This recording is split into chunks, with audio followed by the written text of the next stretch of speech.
Welcome back, everybody, to another episode of This Is My Bourbon Podcast. I'm your host, Perry, and with me, basically across the city of Lexington, because we're two tired dads again, sitting in our own studios, recording and putting up little heart signs because we love each other. It's Eric, the Whiskey Mutant. Hang time, running together. Hang time, gonna have a good time putting it on the line. Hang time, gonna have a good time. We'll always remember me and my friends at Hang Time. I used to watch that show all the time. I've not seen Hang Time before. That's not the first time that you've brought this up to me. Hang Time was, it was around like the TGIF era. Was it Thanks, John F. Kennedy. But I never got so it's basically centers around basketball. It's like this high school. It's like Saved by the Bell, but like the main, like they all play basketball, and there's like one girl that made the boys team, and like one of the boys likes her, all this stuff.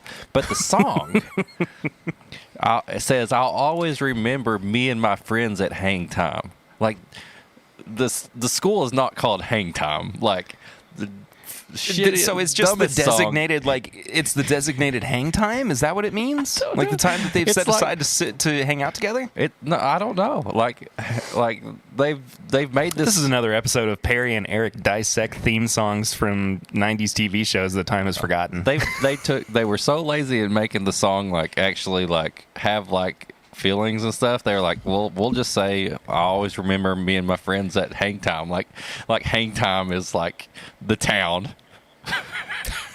Hang Time USA, baby. Hang Time USA. Let's ball out. Let's ball out. Well, thank you guys so much for tuning in to yet another episode. If you're here for the first time, though, appreciate you checking out the podcast. Thanks for hanging out. Consider subscribing and all that. If you've not yet let yourself give a 5-star rating and review, you absolutely should. What have you been waiting for? Now's the time. Do it now. Stop the recording. Do it now and come back. Yeah, because that if you do that, that means that we're going to read it out on the podcast. Yeah. Right now. But we do read out all reviews on the podcast as well. You got about good, bad, 1 ugly, hour to do whatever. it. You know this is going out like a week and a half after we record, right? Well, I mean, at some point, it'll work out. It'll work out. It always works out. It'll be fine. It'll be fine. It always works out. I'm not too worried about it. It always works out for us. It genuinely does just about 98% of the time. And I'll tell you one thing that has worked out really well is people are loving our review of the Wilderness Trail 8-year-old bottled and bond bourbon. They are. Thank you guys so much for watching that, and we're actually recording this before that full episode comes out, but I do hope that everybody has listened to the whole episode, and because there's a lot in that episode that I left out of the video. Yeah, I was wondering where I would kick somebody in the balls for this bourbon is. I wanted to save that for the episode, and I felt like. Here's the thing. That felt like a moment for us to kind of show off. Yeah. And like prove ourselves and like we're like, hey, we know what we're doing.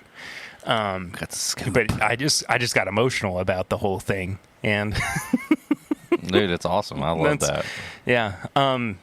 But I mean, like we've heard back from Pat. I haven't even told you this. Pat, like Dr. Pat watched the video. Did he? He was like, man, yeah. He said he sent me a private message and he said, "Man, I was getting emotional watching that." Okay. I don't know if you can take this out if you want or whatever. But I got a random like on one of my stories and stuff, and it was like the story is already gone, but I tagged Dr. Pat in it, and he just replied to it, and it said, "I'm so glad that you liked it," and I was like, "What?" I was like, oh, yeah. Huh? Like at the time, like I was like, yeah, we loved it and stuff. But now I get that it was after the video came out. Oh, okay. So he sent me a message after that. Oh, but okay. But I wasn't putting it together because I was like, I guess I didn't think about him watching it or anything like that. Yeah. So now I get it. I get it now. He watched it, and actually, I was texting Haley before it came out. I was like, do you want me to spoil how much we loved it? And she was like, you have to let me know. And so I don't want to spoil anything here if there's still folks, because there are still folks who haven't watched it yet, but or listened to that episode. But high remarks, high marks, high regards. I don't know. I'm not good with sentences anymore. I have no problem with that. I bought an extra bottle. I'm very happy with that. I cracked it open with Papa Ritter last night. I was like, you gotta try some of this. It's just something special, man. It really is. It really is. And a little inside scoopage here too. Exclusive. Pat said that he couldn't wait for the 10-year. Oh my God. And the 12-year. And beyond. Beyond. I mean, 2 weeks in a row. 2 weeks in a row that we've had a little bit of a scoop. I mean, I just 12-year. Could you if right now, no. And the thing is, like, it's with like, as much as we love that 8-year-old bourbon, I don't even know what to expect at 10 and 12. It's almost nervous. I really don't. I'm just nervous because I'm like, I don't want it to. I know, like, what do we do? Do we paint ourselves into a corner? I don't know. I think we did. It's going to take so much, and this is not me saying they can't do it, because obviously they can. Oh, of course they can. But it's going to take a lot to beat that. I mean, it's just a phenomenal pour. Phenomenal. Absolutely. I'm going to be actively pouring out half ounces for people just so I can hold on to it for and we got to see for a while longer. We'll have to, when they if any of it makes it to distro, we'll have to see if we can grab some too, because I think it's like Kentucky we're gonna have or something like that. Yeah, we're gonna have to for sure. But I don't think we have any housekeeping up top. We are getting closer to the big celebration month of Awesome August, where Eric and I are celebrating our birthdays. And we're going to be using it as a Patreon pledge drive month as well. Going to be doing some special things, hopefully getting some special guests as well to do said special things. But there's going to be a lot of bonus Patreon content. We'll do some stuff in the main feed as well, bonus-wise.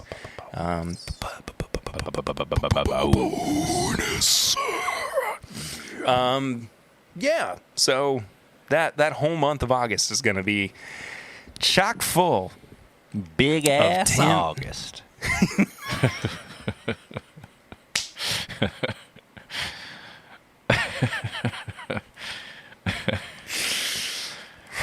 Look, if that's what we've got to call it, then fine.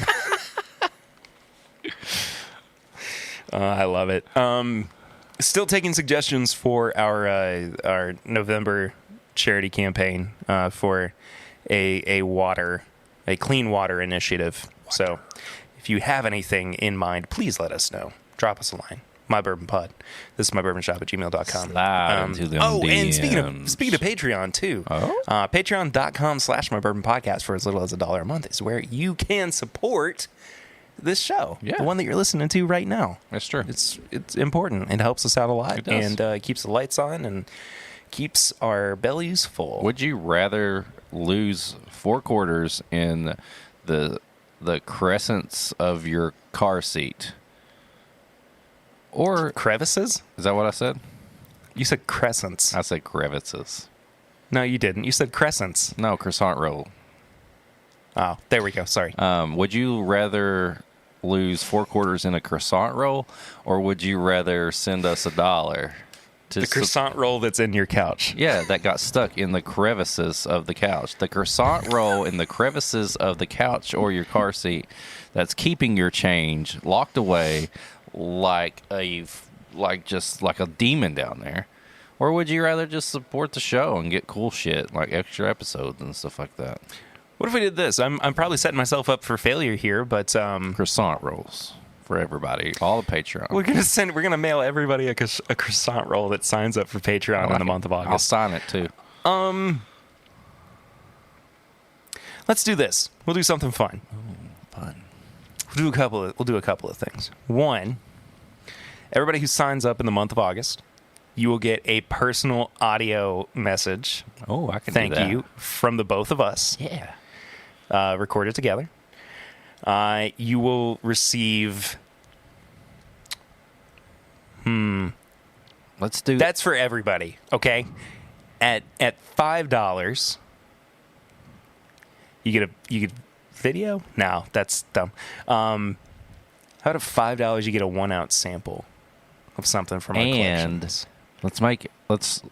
We gotta get started. Well, we got tiers. We gotta get started on it now. I was gonna say we should make a special joint birthday sticker. Oh, yes. And we can send it out. Absolutely. Yes. For everybody who signs up. Yes. Yes. $5, you get a 1 ounce sample of something from our collections. Anything. We pick $10. it. We pick it, we pick it, yes. $10, 2 ounce sample. Damn. That's probably too much. I think I'm promising too much here. How about I don't know. We'll figure something else out, and I'll put some more big ass August for big ass August. Oh, goodness gracious. Well, we normally start episodes out with a segment that is either called Flying Blind, where one of us blinds the other with a sample or a pour, or Sips and Snacks, where we pair a snack with a particular pour. And this week we are doing Flying Blind. We are flying blind. And Eric has provided the sample of Flying the Blind here for us this week. It's not blind to me. It's blind it's to late Perry. It's late and I'm tired. I'm sorry. Wake up, Buttercup. Strap in, because I'm about to get your ass. Our toddler's going through sleep regression right now, which is no fun. And she was a lot today. And you smell good, right? That smell good, right? Right? I smell good. Yeah. I smell good. It's dark and tobacco-y and like bakeries. I'm getting a lot of raspberry on it, oddly enough. I can see that berry.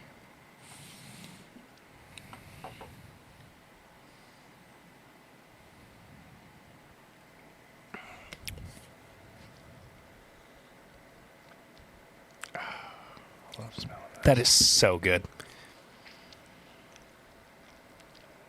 I'm always slightly nervous with blind pours. I'm just going to say with me. I'm always slightly nervous with you. I'm just always slightly nervous. I'm like a chihuahua. I'm always slightly nervous with blinds because I run the risk of...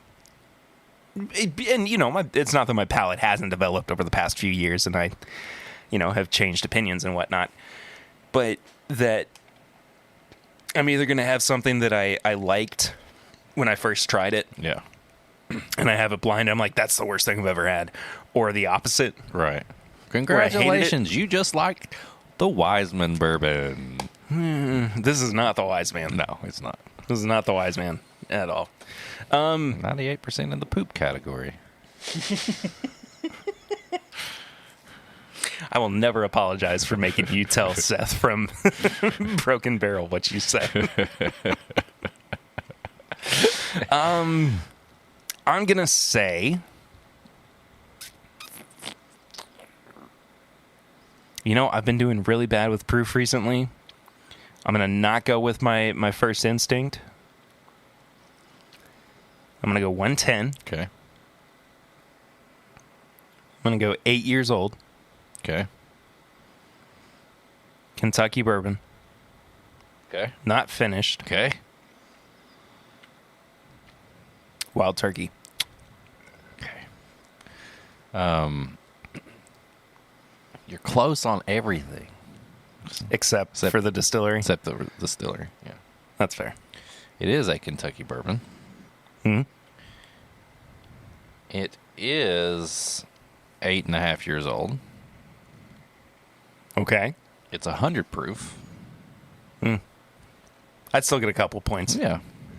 This is It's a 100 bottled proof, really? and bond 1792 pick from Ernie's.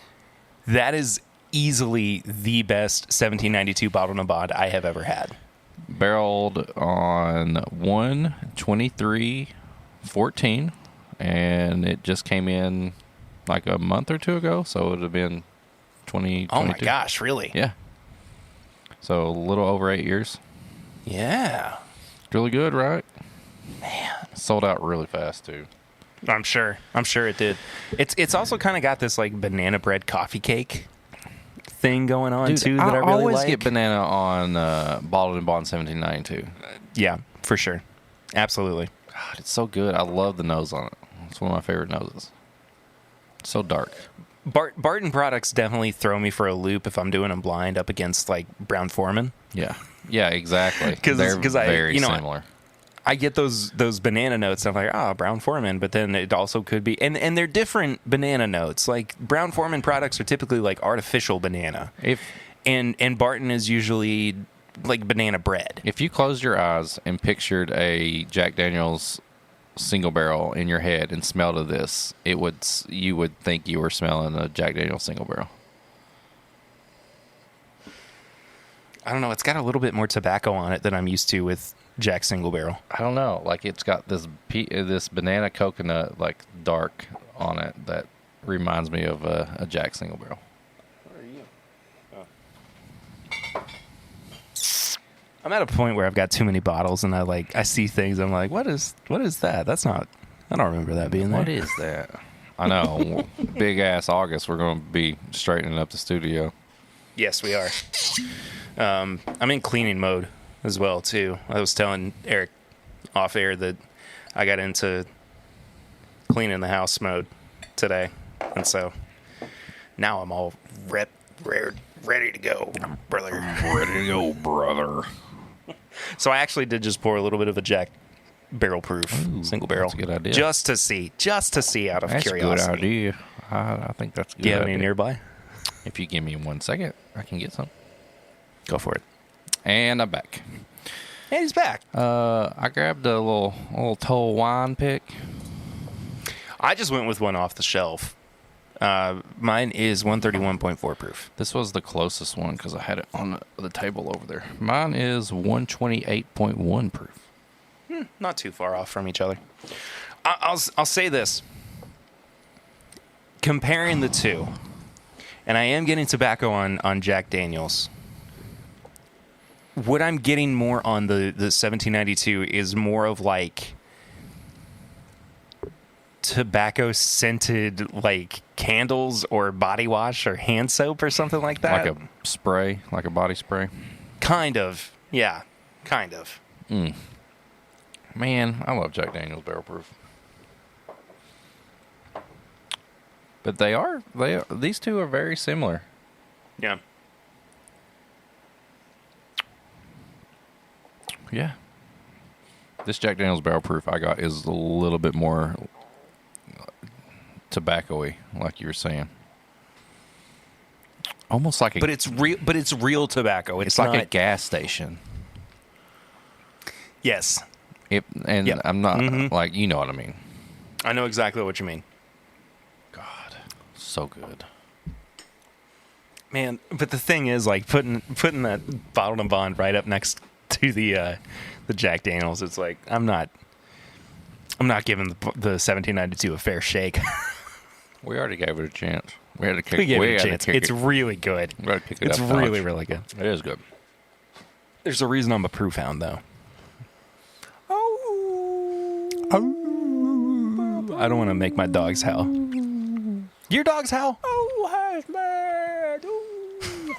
No. They just bark. Castrate. Your face looks really funny when you do that for some reason. You look like somebody. I think it's... I don't know. Like somebody in a... I don't know. Whatever. Let's move on. What have you been drinking recently? What have I been drinking? Well, I've been doing Adam Levine's Christmas, not Christmas in July, Advent in July. Jewish Christmas in July. Italian Christmas in July. which has been really fun doing it with everybody on whiskey in my wedding ringers. Whiskey ringers, yes, whiskey in my wedding ring. The Facebook group there, that's been fun. You came over the other day and we had a Starlight pick from Bourbon Finds and our friend Steve from Beerman's Bourbon.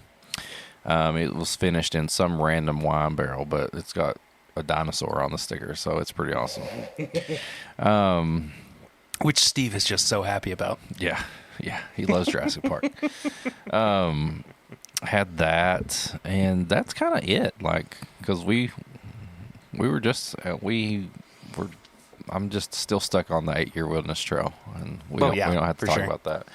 But I think those are the two couple things I would say. I had some beer when I was watching. Had some beer. When I was watching, I drank a beer. I drank a beer. I drank another beer. Drank another beer. I drank another beer. I had 4 beers.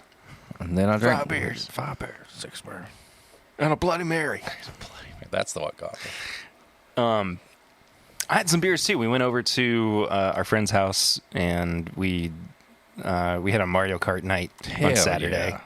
Yeah. We played Mario and we finished out with Switch Sports, which if you've not played the updated sports game from Nintendo yet. Is it like Wii Sports? It's just like Wii Sports, but it looks nicer. Nice. I need to get that. But yeah, man, I drink a lot of beer. Remember that time you came over to my house? You and Lucy came over, and of course I kicked April's ass in Street Fighter. And Fighter, yeah. And then I kicked everybody else's ass in Street Fighter every time they tried to play me. Yeah, I remember. So come at me if you're listening. I'll play you on Street Fighter right now. Not you. Tried a few. A couple new things. One was a strawberry kiwi cider from Pivot Brewing. Pivot here in town. And then also, our friends had it was the bubbles from Rheingeist. Oh yeah, but they added jalapenos. Oh shit, that sounds like diarrhea waiting to happen for me. Firea coming out right my butt. It just means it burns. No, it was really, really good. I mean, just a little bit of jalapeno juice that was in there, along with the bubbles. The bubbles. It was fantastic, man. I really, really enjoyed it. But we also, I don't even know if I told you this directly. I got a mail call on Saturday. And Eden was trying to take a nap, and the UPS guy comes and rings the doorbell, and the dogs are barking. And we're like, of course he had to ring the doorbell. Like, we're pissed about it and everything. I'm out here working, and Lucy's like, you've got a package. And I was like, no kidding. Yeah, you got a package, all right. Bring that package over here, baby boy. Come on. Get over here, daddy. What? Anyway, I had a box from Heaven Hill, and they sent us a bottle of the 7-year bottled in bond. For real? Yeah. I got no prior notification about it. I don't know if an email got lost in my inbox or what, but so does that mean it's official Kentucky now? Yep. That's why they sent it. The little note card that they sent. Now available in Kentucky. I see that part. Yeah. Damn, that's awesome. My light's too bright, I guess. But yeah, I was after opening it, I was kind of glad that I didn't go out and buy a bottle because we got one sent to us. And I thought I was special because I got this one. Now, what if I just threw it back? I was like, okay. I know we did this. I know we did it on a Flying Blind. We have reviewed it on the show. It's been a long time. With Swan, and somebody brought one to you, right? Something like that. I had to get it sent. So we got a sample of it from Heaven Hill when it first came out, when it wasn't available in Kentucky. But Clifton had found a bunch at his Costco out in California. And I think they were right at MSRP or something. So he had to send me a bottle. But now we've got one. Look at you. Ain't we special? Ain't it special? Something else. I'm just glad it's. I'll tell you that much. You can get it in Kentucky. Me too. Then they're going to come out with something else. It's like the 9-year bottled in bond. Dadgummit. Texas only. We're actually going to dangle it above everybody's head in Kentucky, but it's going to be just a couple inches out of their vertical, so they aren't able to reach it. Cincinnati only. And you have to show proof of living in Cincinnati in order to be able to buy one. Driver's license required. Cincinnati power bill must be presented. And if you buy one with the intent to send it to somebody else, we will shoot you right then and there. Heaven Hill. We know. Love Heaven Hill. We know. Sincerely, your friends at Heaven Hill. No, Heaven Hill. What up, we love and no, we really appreciate sending that our way. I mean, I've not tried it since like the first couple batches, so I'm curious if anything has changed significantly, and we'll get into it before long. But we should get into the little bit of news that we have for this week, because a little peek behind the curtain. Pull it back. Peekaboo. Eric and I were recording this about a week before this is actually supposed to come out, and the reason being that I'm going to be out of town the week this comes out. If you're watching this on YouTube, or if you primarily watch the YouTube channel, youtube.com/This Is My Bourbon Podcast, you will have noticed that the previous week I missed a live stream. That's because I was traveling to Disney as of recording, and then, after this recording, before this episode came out. So I didn't have time to do a live stream or anything, but we're taking Eden to Disney for her very first time. We're just going to Magic Kingdom, and we're going down. I love it. We're going down to the beach for a week. But I will be doing a live stream the week that this episode comes out with my sister-in-law, Emma, whom everybody really enjoyed seeing last year for that stream. And by popular demand, she will return. Funny story. Addison went over to one of her friends' house, and guess what they watched? Did they watch Strangers? Yes. No way. Yeah. That's crazy. And I was like, Addison, you know the blonde-haired one, Dollface. Yes. Guess who that is? And she was That's like, Lucy's no sister. way. She was like, no way. Yeah. But I had never told her about it, and she's just now like got to that point where her and her friends like want to watch a scary movie. But then she comes home and she's freaked out and she won't go to sleep. But either way, so she's going to be in high school next year. Yeah. Either way, she thought it was awesome that was like everything was connected. She was like, "You got to be kidding That's really, really cool." So, yeah, they filmed it in Northern Kentucky. Yeah. Too. I mean, it was right up in Newport, which, by the way, reminds me, I'm going to be up at New Riff tomorrow. Do you need me to get our bottles? Yes. Okay. I will make sure that you can do that. Okay, cool. Yeah. We've got a bottle of the sherry finish. Oh, bottle. Yeah, sorry. Yeah, the sherry finished rye. Yeah. Oh, that's they may have more. Fine. I don't know. I'm going to Disney this week. I need to not buy any bourbon. Well, you can get our bottle. It is our bottle. And yes. We'll talk about it when you get back. We will do so, indeed. But anyway, news. I don't know why. What was my segue about saying if you're watching this on YouTube? Just about the... what I was saying is that we're recording this not long after we recorded last week's episode, so we don't have as much news. Not much news. To get to this week. But...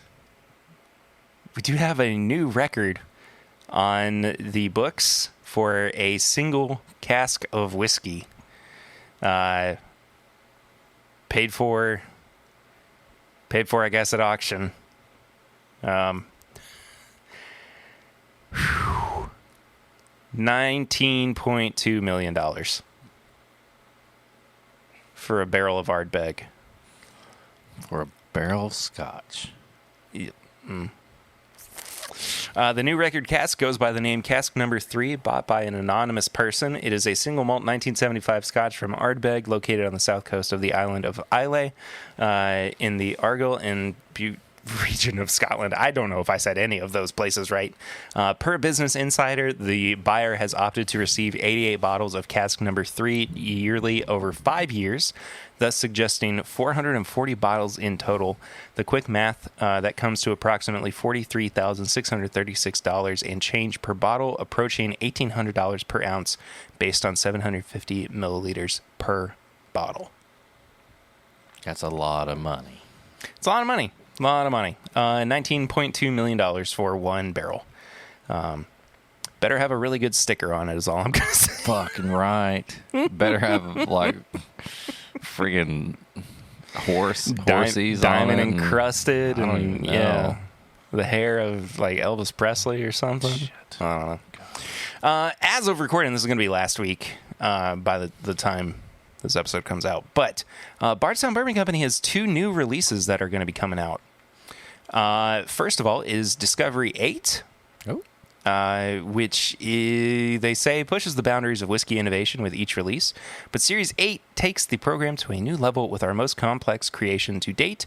We start with an artfully crafted blend of Kentucky bourbon, 2 Indiana rye, and aged Canadian whiskey. We then add a custom selection of 5 oak staves that were created specifically to enhance the unique flavor of the original blend. The staves provide nuances that range from French toast to Rioja barrels. And the result, French toast. And I'm assuming that means French, like oak. Yeah. Like French oak. Yeah, but anyway. And the result is a celebration of innovation and a spirit bursting with flavor. I believe that's going to be $130, $140 per bottle. So... Do you think Maker's Mark's just sitting back looking and being like, we started this? We did this. No, I mean, they have to be, right? They have to be looking at thing like right now, like different staves and all that. Like, we are in that. Like, I feel like that has replaced the toasted type stuff. We're still seeing toasted and all that stuff. So once Wild Turkey does their stave profile thing, it'll be time to move on to something else. Yeah. Yeah. Maker's Mark just is looking back like... What if Maker's Mark takes a stave finished whiskey, but then they also finish it in like sherry casks or something? And they're just like, you know what? Fucking doing it. Just doing it. We're just doing it. But they also have another, Bardstown Bourbon Company has another release. It's called the Verkulen collaboration. What'd you call me? Verkulen. What does that mean? And don't call me Shirley. Are we allowed to say that word? It's their word, sorry. It means men of the hills in Gaelic. You call me a hillbilly? Sure. It is the first of its kind in global spirits and a true transatlantic effort from 2 historic whiskey cultures. Bardstown Bourbon Company collaborated with the Powers Court Distillery in Wicklow, Ireland, to create this release by meticulously shipping bourbon blends and Irish whiskey to and from Ireland until they arrived at a perfect union. The result is a blend that truly celebrates the tradition of both countries, highlighting a beautiful bourbon blend and an exquisite 21-year Irish single malt to create a breathtaking and inimitable pour. Take a journey across the pond and experience. Don't know the price on that one. I'm imagining that's probably closer to $150 though. How much they got to sell it for to pay for the shipping of all that back and forth? I mean, I don't even want to think about it. Honestly, I don't need that kind of stress in my life. Aside from that, we don't really have any new releases to talk about because we're so early in the week that there is nothing yet that is collated on the internet. So we do have TTB labels, though. It looks like 80 Laws Whiskey is going to be putting out a bottled and bond straight corn whiskey. Kind of a cool label, but is it interesting. as cool as this? Oh, no, not at all. Okay. No. Sorry, I didn't have the... I had to switch windows real quick. Looks like there's a new brand coming out. We've got 5 different labels from them. It's called Bridle and Bit. So leaning into that horse racing thing, but it looks like it's MGP whiskey. But it's bottled in Frankfurt. We got, so like I said, we got 5 different labels. We got a toasted bourbon of 4 years old, 112 proof. We got a double oaked bourbon, 4 years old. I don't think the proof is right because this is also 112, unless they're consistently putting out 112 proof bourbons. Maybe that's their gimmick. Could be. I'm on board with it. They got a cast strength small batch bourbon at 112 proof, so I think our theory is falling apart there. A 14-year-old American light whiskey at, do you want to take a guess? I'm going to say 112. 112, yeah. Damn, wow. that's good. That was impressive. Get better at this thing. And a double oaked rye whiskey. It's 4 years old and 112 proof. 112. I was going to say that. Sorry, I didn't mean to ruin the surprise for you. I was going to say it anyway. I wrote it down. Yeah. Time stamped it right there. So, we'll have to... Just wanted to prove you were ahead of it. Ahead of the curve. We'll have to check that out. I mean, I'm curious. I know that it's really just MGP, but... Hey, I'm down. I'm not too upset about it. Casey Jones Distillery. Casey Jones? Yeah. From the Turtles? Yeah. Hockey mask? See, you think Turtles when you hear Casey Jones, and I think the Grateful Dead because they've got a song called Casey Jones. And we're both wrong. We're both wrong because this is a whiskey distillery. They've got a straight rye whiskey coming out in Square Pot Distill. Square Pots. What's the stills? That's the word I was looking for. Looks to be 117 proof, 2.5 years old, and that's about it. But I have not had anything from Casey Jones. Have you? No, just the action figure. I can play the song on guitar. There is a band. There's a hardcore band called Casey Jones. Is there? Hmm? Yeah. Did not know that. Got punched in the face watching them one time. Wasn't it? Nice. Did you break your nose? No, that was the time before, but it wasn't intentional. I was just way too close to the mosh pit. That's fair. We got 2 more labels. The first is a new whiskey. From Chattanooga. Oh, tell me about it. Experimental single batch series. Straight bourbon whiskey finished in Moscatel and Sauternes barrels. Mash bill of corn, malted rye, and malted barley. Finishing 57% Moscatel, 43% Sauternes. 7 barrels, 102 proof.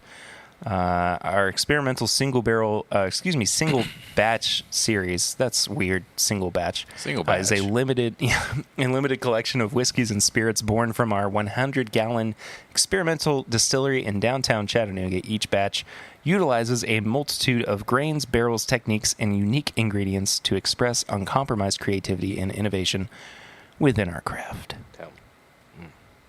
I'm excited for that. No, I love Chattanooga stuff. Like, I'm all about it.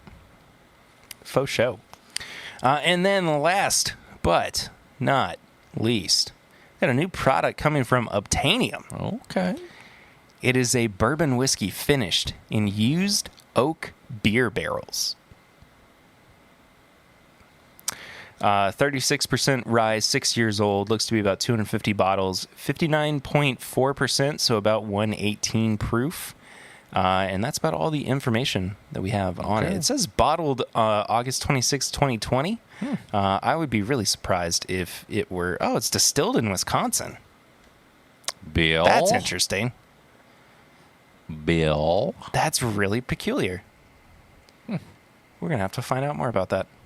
But interesting. 1 ounce of news. It's 1 ounce of news time.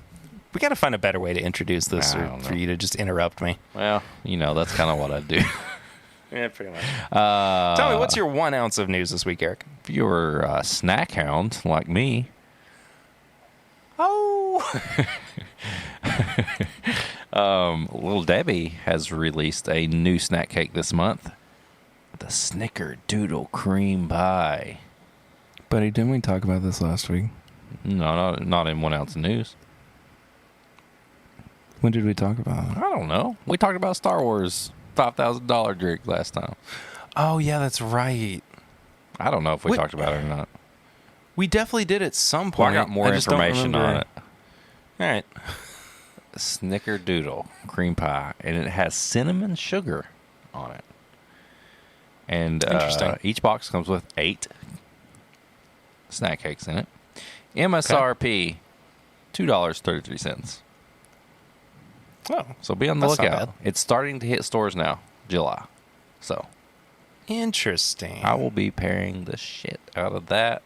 Probably I can't wait to see what you do with that on Instagram and in the Upside Down and everywhere in between. So I can't wait to see what's coming from that. But man, that reminds me too. I need to re-enter for. Oh, that's what we talked about. Win we were trying to win a case of it. Mm-hmm. Because I want to know what a case of Little Debbie's is like. Is it 12 boxes? Is it 24 boxes? Is it a crate full of just cakes? I need to know what a case of Little Debbie's is like. Feed me the cakes. I want the cakes. Anyway. I want the cakes. What do you say we get to a review? Damn, we got a big review today. We got a big review, a review that we've been holding on to for a really, really, really long time. I think this might have been a pre-pandemic bottle that was sent to us. This is Off Hours Bourbon Whiskey. This is a private label through Liquor Barn.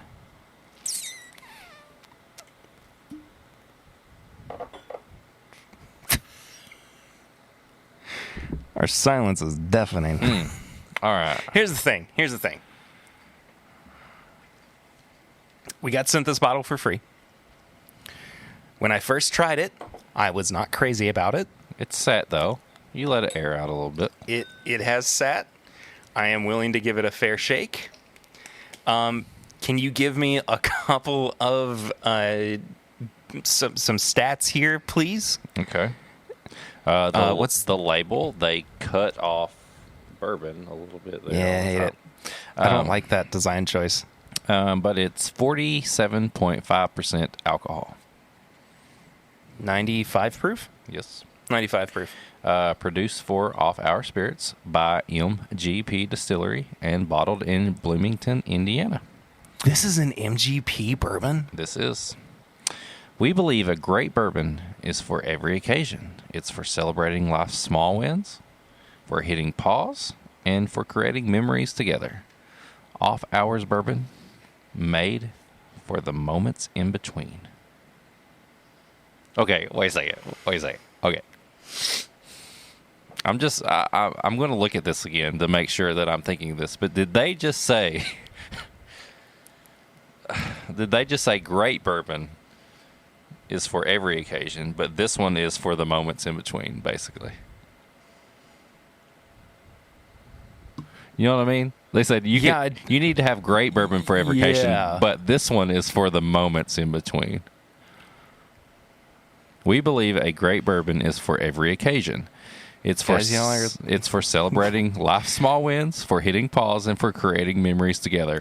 Off Hours Bourbon, made for the moments in between. Yeah, I think you read that correctly, my friend. Okay. I'm just making sure that I use this bottle for the moments in between. And now, okay, tell me, is this straight bourbon whiskey? Straight bourbon whiskey. Did you see an age statement anywhere on there? No. Okay, so this is probably 4 to 6 years old, if I had to guess. Yes, right on the front, bourbon off hours whiskey, straight bourbon whiskey. But nothing on the back.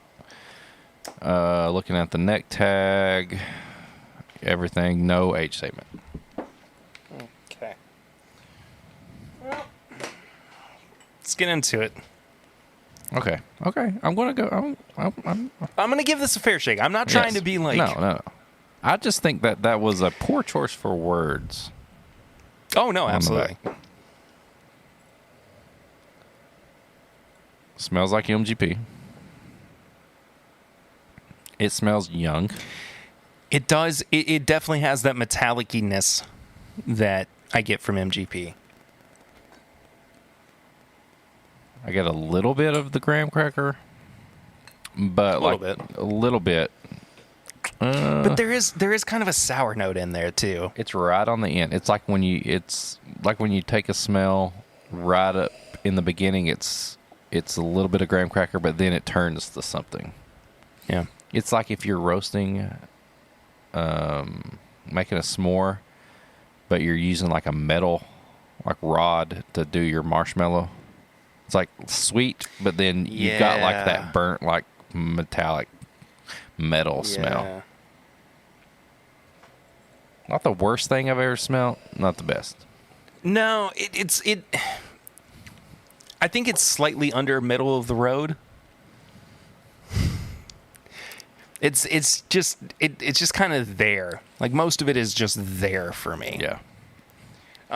You made a bit of a face. What are you thinking about about the palate? At least up front. Up front, I get that burnt metal. Like it's almost like I took the smell and I tasted the smell. The finish is actually decent for being 95 proof. There's a lot of the youthfulness though that comes through. Mm-hmm. It's very on the middle of the palate. It's very corny, but that metal in the beginning is not my favorite. I actually get a lot of that metallic flavor throughout most of it, if I'm being honest.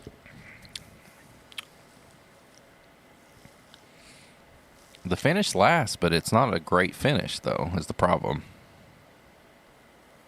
There's almost like it's sour. It's fruit that's gone sour. I was going to say it's almost like. Have you ever had a sour beer, but it's almost like they put too much fruit in it, and it's like way too tart. It's like tart. It is very tart. Tart, not enjoyable tart. Like it makes your eye like water a little bit. Like you're like and twitch. Yeah. It's like that on the finish.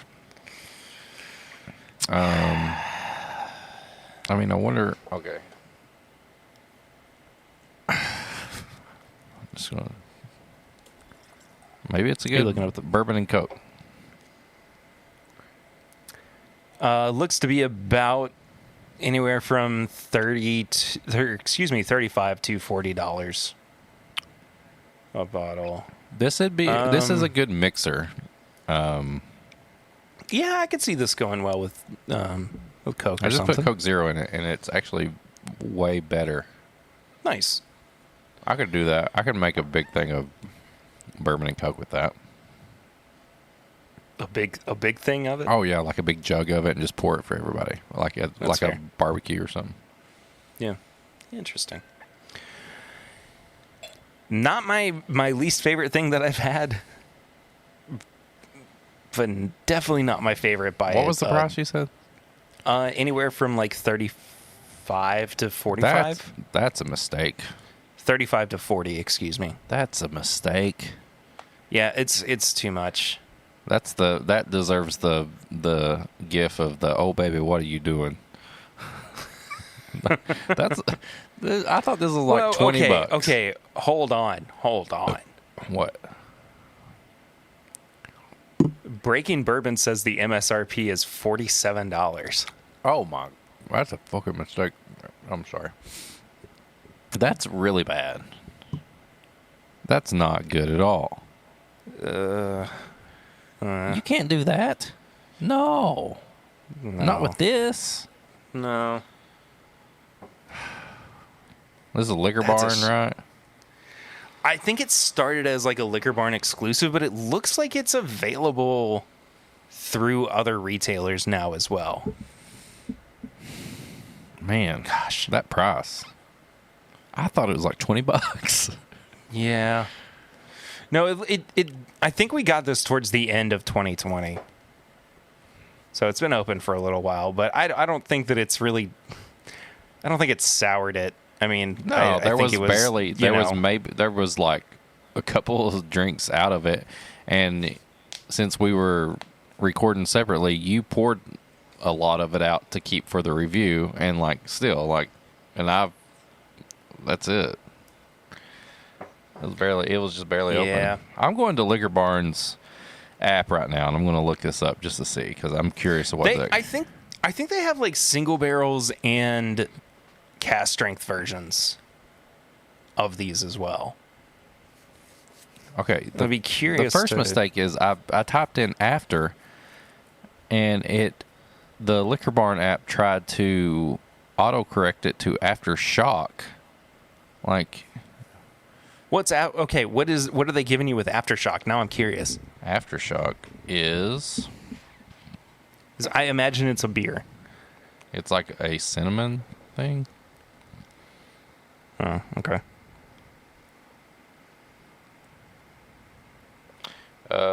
Liqueur. It's $6. It's a cinnamon Holy liqueur. moly! Wait, for $7.50? For Aftershock. Yeah, it's $6 for a $7.50. Let me see what it says here.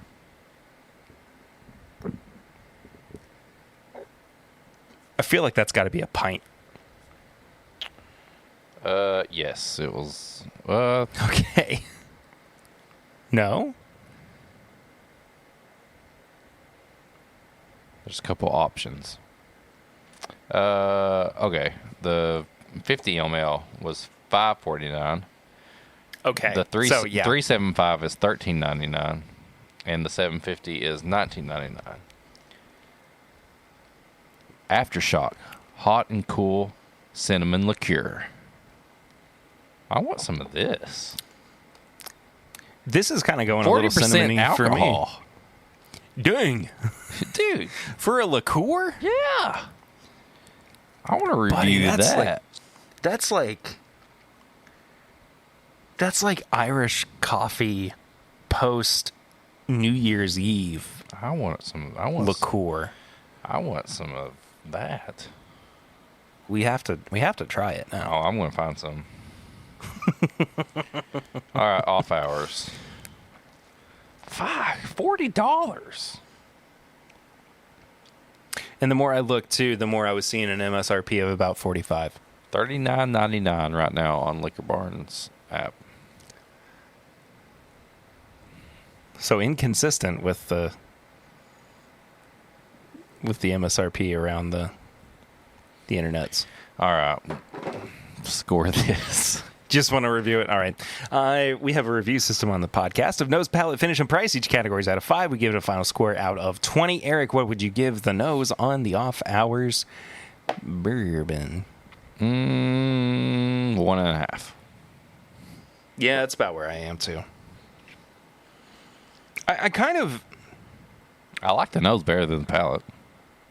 Yeah, I think I do too. So that's why I give the palate a 1.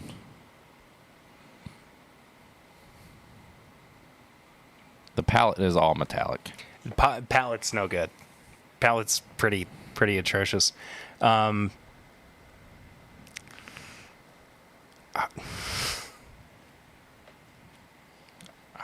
give the finish a 2 because it lasts, and it's definitely a decent finish for the proof that it's at.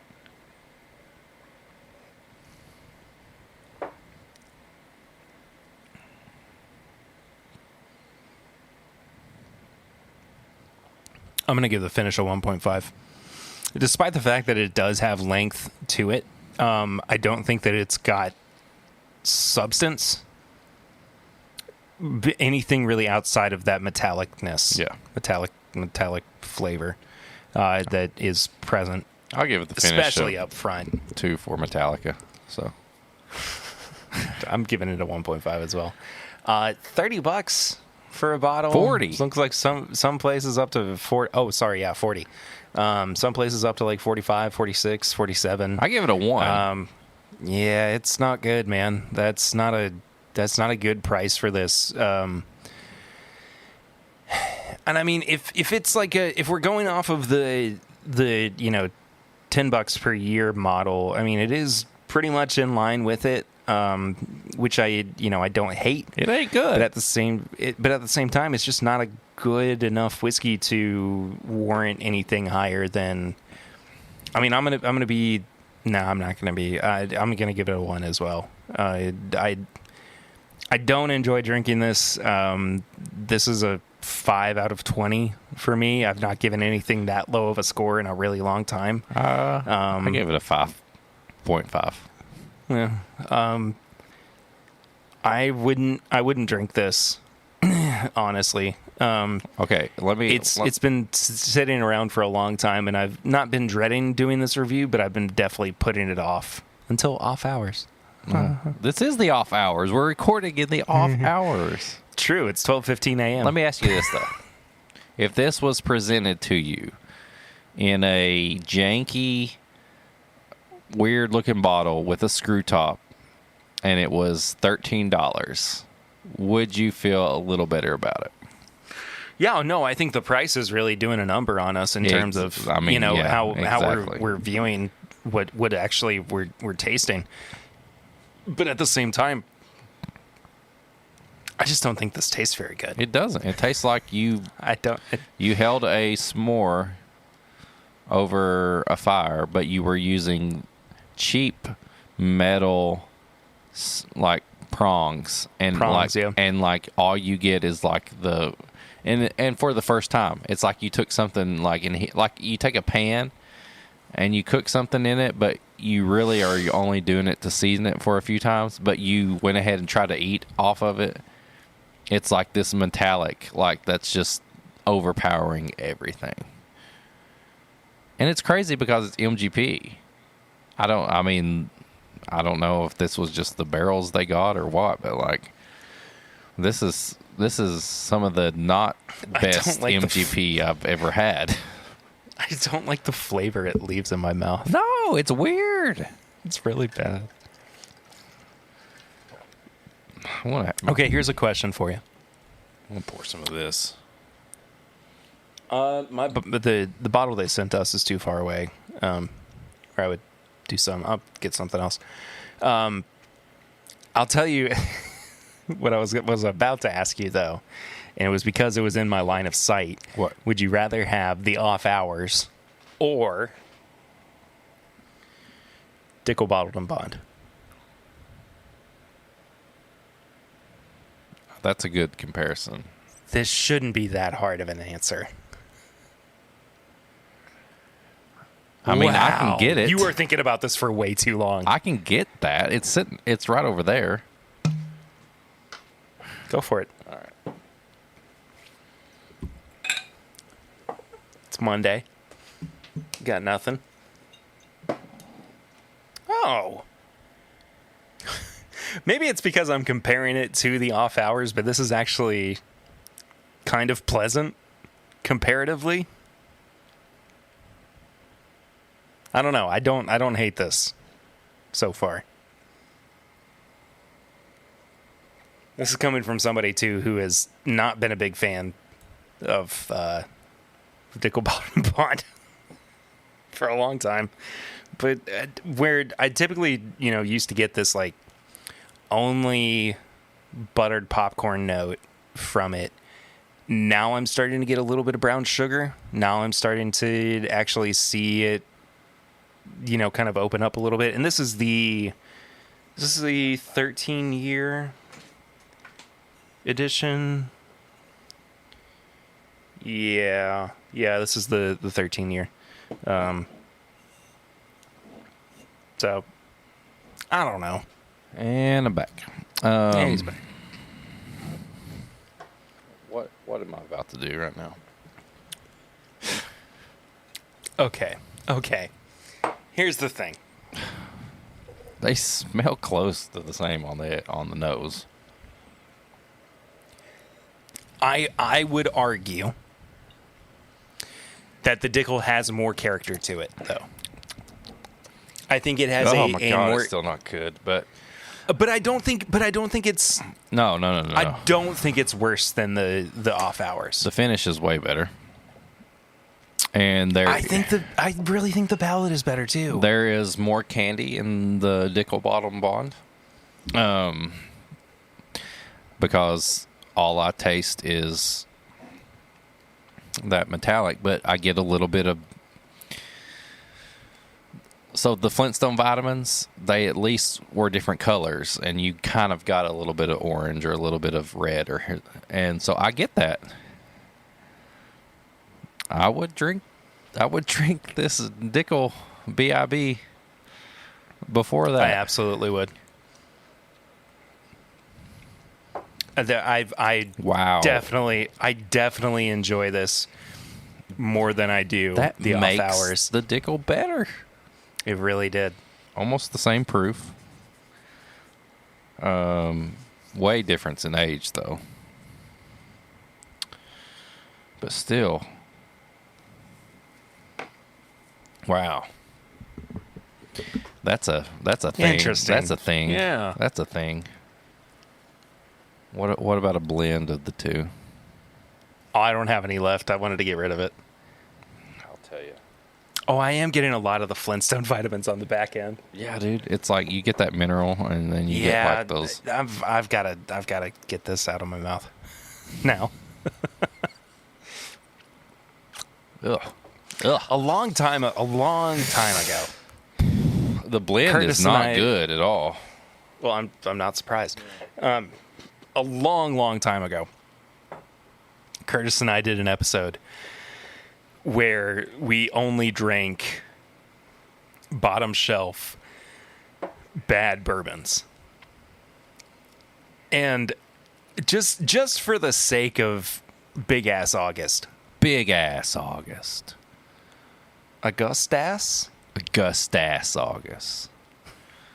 Augustus August. Augustus August. Maybe we'll have to do another bad bourbon episode. I'll do it. Okay. What?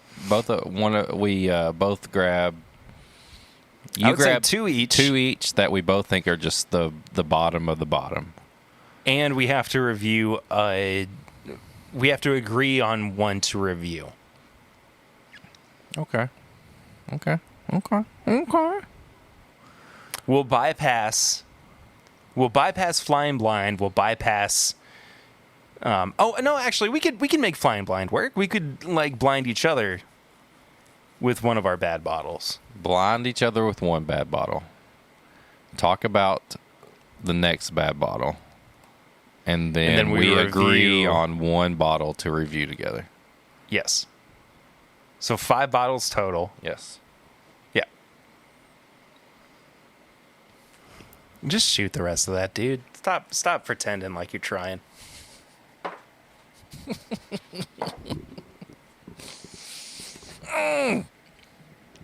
It's not good at all. Oh my God. I mean the cake. I think I've earned some Elijah Craig barrel proof. Yeah, I'm getting ready. Oh, I know what I'm pouring. What are you pouring? Oh. Four Roses LE. I gotta wash this glass out. Oh man, what a turn of events from last week, right? Yeah, comparatively. I feel like we needed a palate cleanser though, so we could kind of readjust ourselves to, Bring yourself back down a little bit. Yeah, exactly. Readjust, because I mean, the one thing that I think we could have done better with the Wilderness Trail review is that we didn't get as much into specific notes or anything. We just were so taken aback by it that we were like, well, I think that initial we had the come down because we were so happy that it was everything we wanted it to be, because we had talked about this before and we were nervous. Is this going to be as good as the 6? We keep saying do we want this to get higher age because we're afraid of what might happen to it because we love the previous age before. Yeah. And it was almost like when you're nervous about something and you finally get it over with, and then you get that good grade, or you got that raise, or everything just worked out, and you just have that moment of zen and relaxation. Yeah. To where it's not about the particular notes or anything. It's just about that feeling of just being I would kick somebody in the balls for this bourbon, basically.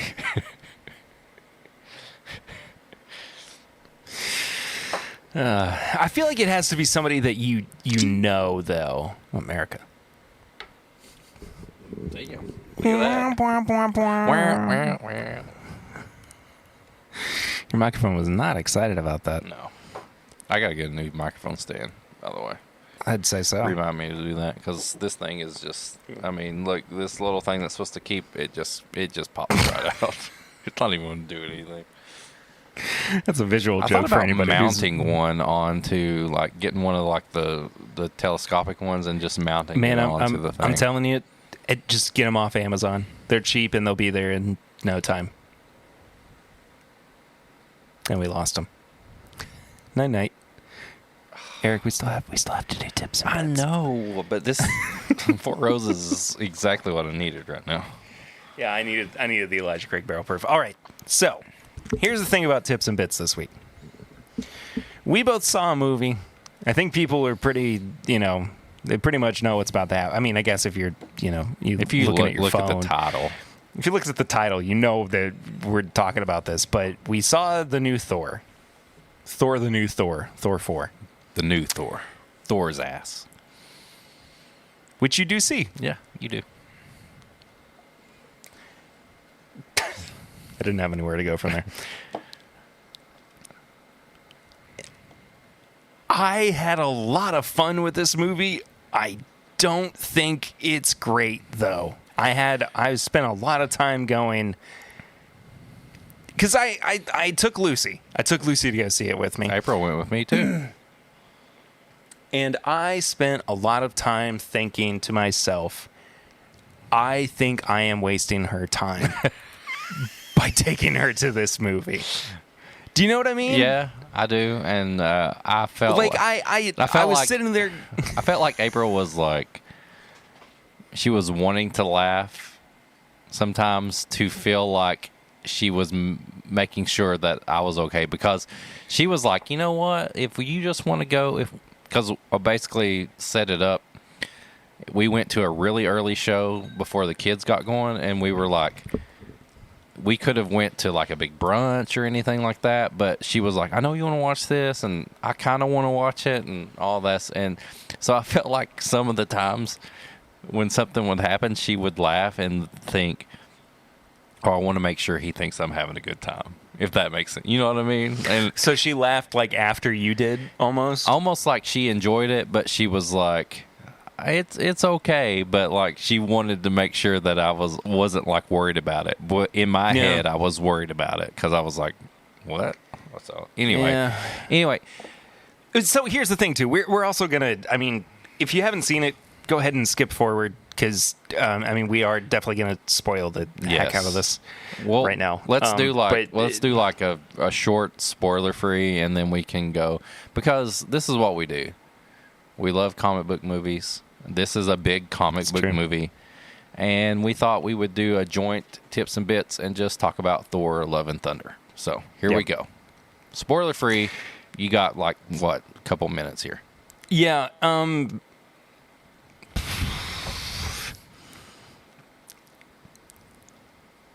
I think that this is the movie where I realized that Chris Hemsworth is a good actor, but not a great actor. But I also think that he knows his limits. He phoned in a lot of this. I don't think because he didn't care, but I think because he didn't have the energy for this particular movie. And I think that a lot of that comes from Taika Waititi being a demanding and very energetic, creative force. Everything that I've seen Taika Waititi make has been just kind of over the top, and I think that this movie kind of suffers a little bit from being over the top. But there are moments where the overt expressionism does work really, really well, and there are, I would say, maybe there's one scene in particular that jumps out the most to me as being really dynamic, and I think that it's done so very intentionally, and we'll have to get to that in spoilers, I think. But overall, Christian Bale is a capital A actor. I mean, he is incredible in this movie. I did notice a couple moments, though, where I was like, oh, that's the Batman voice, for better or worse. Natalie Portman can act when she wants to, I would say. I'll agree. And outside of those three, everybody else is just kind of white noise, I think, throughout. I will say, though, a lot of the humor landed for me really, really well. I forgot there's a few moments where I kind of like got surprised again at how funny I thought a particular recurring gag was, and then it popped back up, and I was like, I think I was probably the only person in the theater laughing as hard as I was at it, but it just caught me off guard every single time. And I think that's there's something about a recurring joke that just is so blatantly insane that works for me. And a lot of my humor kind of falls in line with what Taika Waititi does, the Pacific Islander kind of Australian, New Zealand style of humor. I find just immensely fascinating and so engaging. There's so much I want to say about this movie that I can't say without spoiling it, but I'll give a quick spoiler free, and then we can go to spoilers. Well, let me just say this, if, in case anybody wants to listen to this spoiler free and then jump ahead. This is not going to win anybody over to being a fan of Marvel movies. I think is probably its cardinal sin, that it is not accessible to most people. Even though it does provide a fair amount of backstory, it feels so rushed and so inconsistent. And there were a few moments where I just didn't. I don't know. There were just things that didn't work for me, but I still had a really good time with it, and I really enjoyed it. But I think that part of it is just the fact that I love Marvel movies, and I have been watching them since 2008, since I was 15. And gosh, it's been almost 14 years now for me. Well, I guess for everybody. Nobody else is living at a different time. Yeah, but 14 years of these movies, and it's. I'm invested enough in it to where I can find joy in what I'm watching, but I'm not so blind to the things that falter within these movies that I'm not able to understand them critically, or not to give them a fair shake in terms of knowing what I like and don't like about it. So anyway, good, not great, I think is where I sit with this movie. You, on the other hand, so I will echo a lot of what Perry said as far as like being invested in the movies, because I can remember that feeling of watching the first Iron Man and being like, comic book movies are here. Like, let me ask you this. Okay. And I've been thinking about this, not a lot, but off and on over the past maybe like week.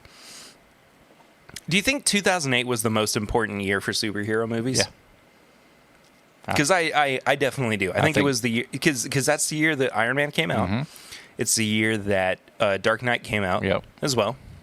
And I think it is what brought everything about this genre into the public conscious, and also allowed people to understand that they're not just throwaway, nonsensical movies the way that they kind of had been for their entire lifespan, 2, 3, 4 decades worth of movies. 1000% agree, because you get Iron Man, and then you get like an after credit scene, and people start talking about that. They're like, you get on the internet, and like this was not as no Instagram or anything like that. I missed the Iron Man after credits scene. I don't remember the first time I saw it. Why? I don't remember what I read, but I was like, I'm supposed to stay for this. And so that started building up, like, the anticipation for another movie. And I don't know. Iron Man 1 is still one of my favorite Marvel movies. It looked great. Yeah, for sure. It just made... It was a movie that, like, if you didn't like comic books, I feel like you could be like, hey, watch this. It's a good movie. Yep. So I think in that year... in the year or two after, I can't wait for you to listen to the Weekly Planet this week. I'm still on the Star Trek stuff.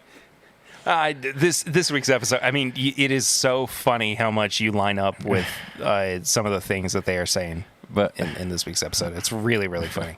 But, like, I do. I feel like that, like you just said, that was like a turning point for us, like, as far as, like, trying to get people... Absolutely.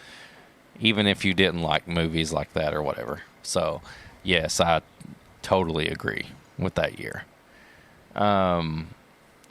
Bouncing forward to current time. We should be making better movies than this. Yes, exactly. I am invested. I'm going to watch it. I'm going to pay to go to a theater because that's just... It's just me. Like, it's us. Like, even though we didn't get to watch it together, we were texting like, "Hey, I'm going to watch this. You're going at this time. I'm going at that time." It's just Marvel. It's comic book movies, and no matter how bad the movie is or how good, I didn't think it was that bad. No. I'm just saying. No, I'm not talking about that. I'm talking about like, no matter if it's bad or good or whatever, we're going to watch it and we're going to talk about it. And the fact that we're talking about it is the best part about it.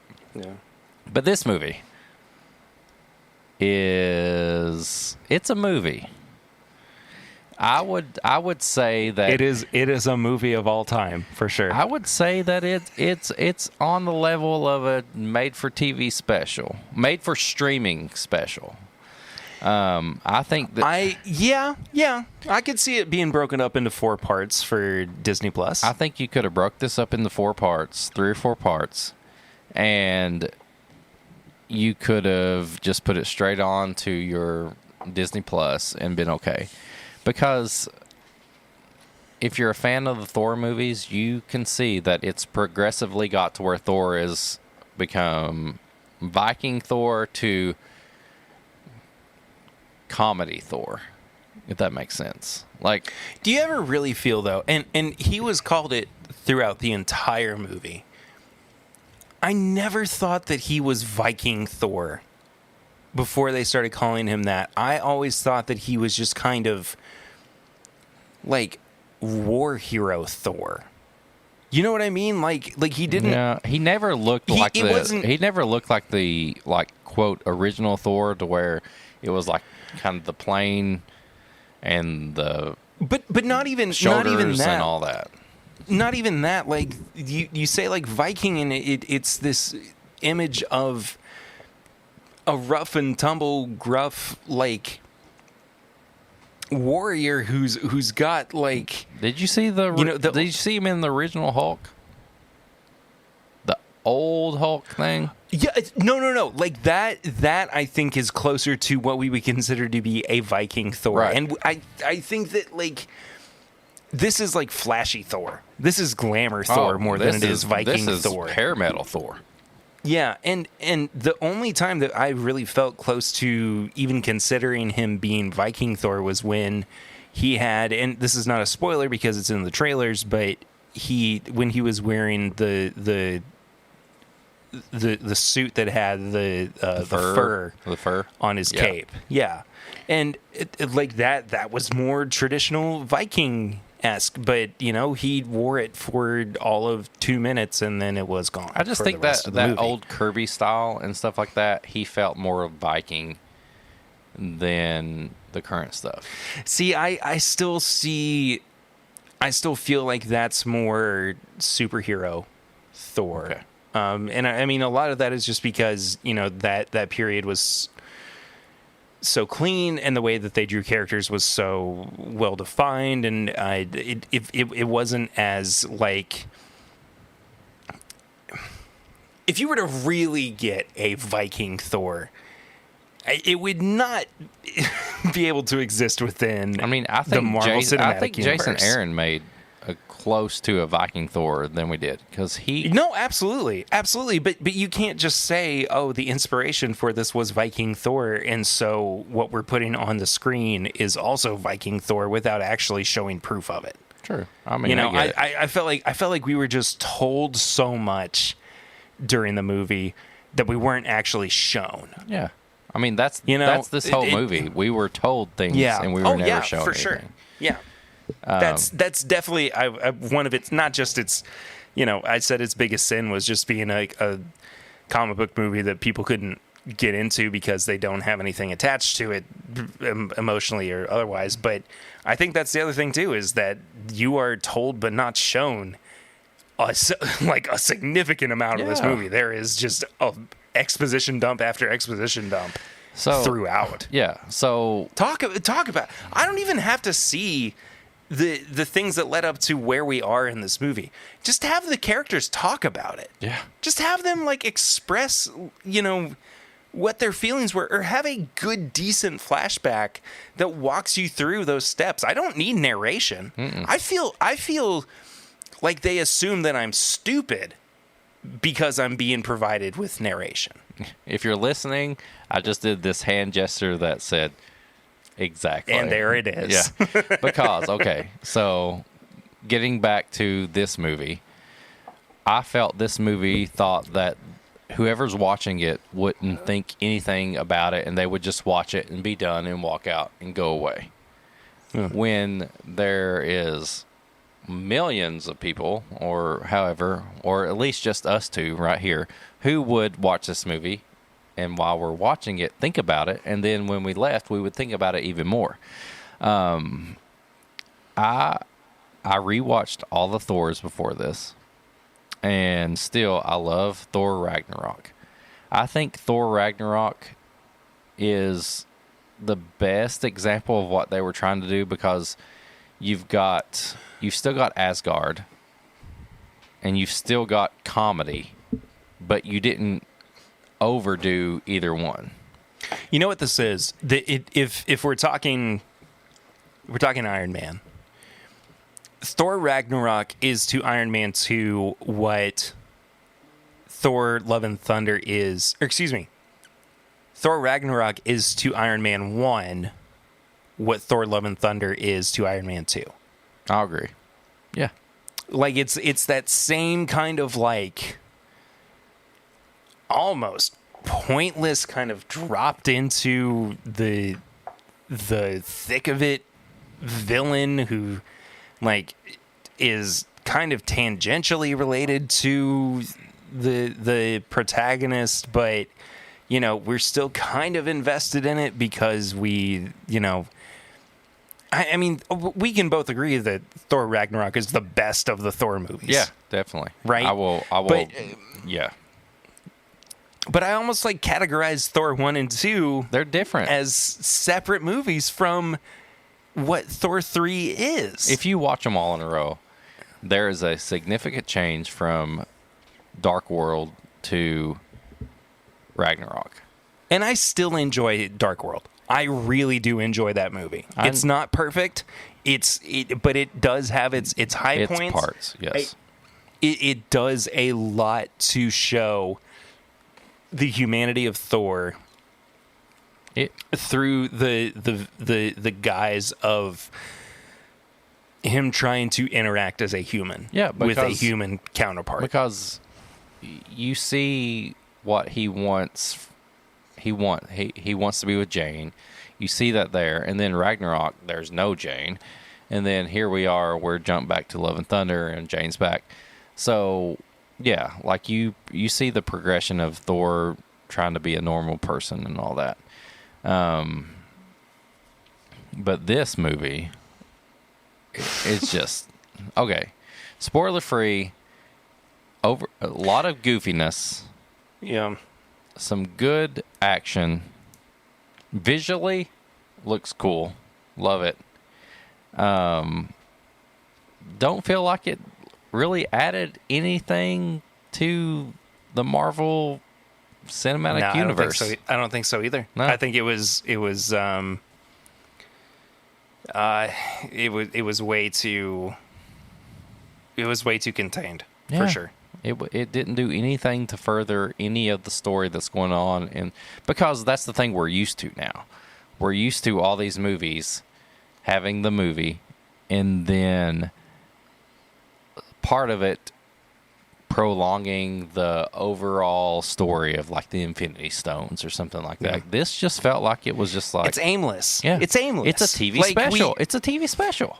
Yeah, like we know what is supposed to be happening during this phase of Marvel movies. We know that there's supposed to be the multiverse. We know that there are supposed to be all these different variants that are jumping around, and we're supposed to, eventually get to the point where there's Kang the Conqueror, and it's going to be a multiversal war, and there's going to be an incursion, and things are going to change forever. And it's just this did nothing for it. It did nothing for it. And they have to get it together very, very quickly. And I think we're at the point now where we can't say anything else without jumping into the spoiler territory. Spoilers. I'm sorry if you're watching this. Watch it. It's entertaining. It doesn't do much. It's just a straightforward story that has no depth. And then it's Thor. And it's whatever. So spoilers now. What would you think about... I take our spoiler-free review, include that in the main episode, and then all of the big spoilers. Because this was a heavy part of the episode. Actually, putting that out as a bonus tips and bits. Yeah, do it. Okay, because I big ass August. There's big so ass much. July. Geez, those some giant Jiggly's July. Jiggly. Okay, so what I think I'm going to do is the main episode is not going to have all our spoilers and everything. And if you want to hear our full review, you can just check out. It'll be still in the podcast feed. But I'm going to just isolate the full, I guess, our full review of it, because there is a lot there. I mean, that's more than we talked about the off hours. I'm down with it. Yeah. All right. I guess that about does it for this episode. I think so. Man, I want to be in Disney with you, dude. I wish that you guys could come and see Eden's little face when she gets to meet Mickey and Minnie. It's gonna be Lucy and I were about to go to sleep, and we're like, "Can you believe that we're going to be in Disney this week?" And then we were like, we can't think about it too much or else we're just going to start bawling. Yeah. Because it's just thinking about Eden getting to go and experience so good. Just the thrills of it all. And I'm so pumped. I'm so excited for it. But by the time this episode comes out, y'all have seen at least a little bit, a little taste of what it was like taking a toddler to Disney for the first time. Get to see her walking down Main Street in her little Disney outfit. Her little picture in front of the castle. Take her to Dumbo. You got to do the Barnstormer. You got to get the snacks. Oh, remind me, before you get there, I found a boozy milkshake in Magic Kingdom that I need you to do. Yes. Sounds good. Yeah. I'm down for it. All right. Thank you all so much for listening to this episode. It was all over the place and fun and crazy, but Eric is going to bring us home by letting you all know where you can follow us, where you can find us, where you can support us, all those important things. Yes. Eric, the floor is yours. Thank you. Thank you. No, thank you. No, thank you. Thank you. Thank you. Thank Patreon, because that's where you want to go. Thank you, Patreon. Yeah, because that's where you want to go to support the show. For as low as $1 a month, you can support the show, and at $5, you get all the uncut stuff, all the bonus episodes, pretty much everything, and then anything like my mic. I need Patreon money. My mic stand sucks, but go to Patreon, support the show. There's bills to pay. We want to do more stuff. There's mouths to feed. Yes, mouths to feed, all that stuff, and you get extra content, and that's the best place to support the show. If you want to go and send us an email, you can do that at thisismybourbonshop@gmail.com. You want to send an email to ask us a question, send us a sample or a pairing to do, send an email to thisismybourbonshop@gmail.com. If you want to get some apparel, bourbonshop.threadless.com and whiskeymutant.shopify.com. If you want to leave a message for the Bell Ring segment, it's 859-428-8253.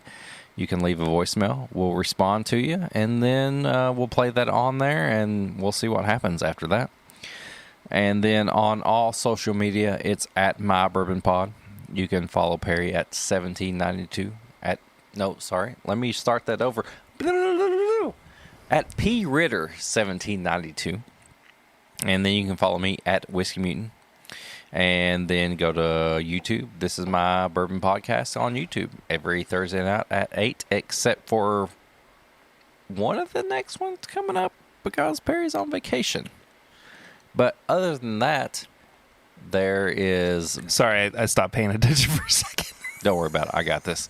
There's videos, there's live streams, all that stuff. The YouTube channel. Yeah. Perry goes live every Thursday. If you're listening to this, the only live stream that you missed was the one that didn't happen last week. Yeah. And this week there's one happening. Right.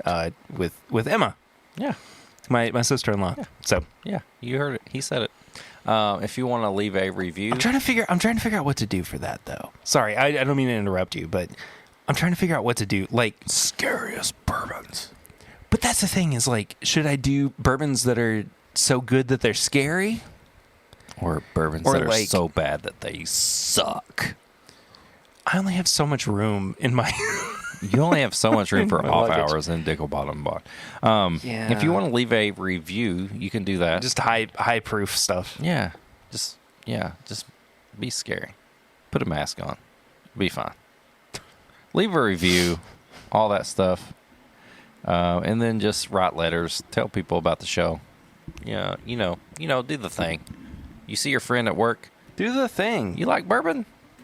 Yeah, I like bourbon. Okay, you should listen to This Is My Bourbon Podcast. Buddy. Yeah. They talk about bourbon. They talk about comic books. They talk about Ninja Turtles. They talk about Thor. And everything in between.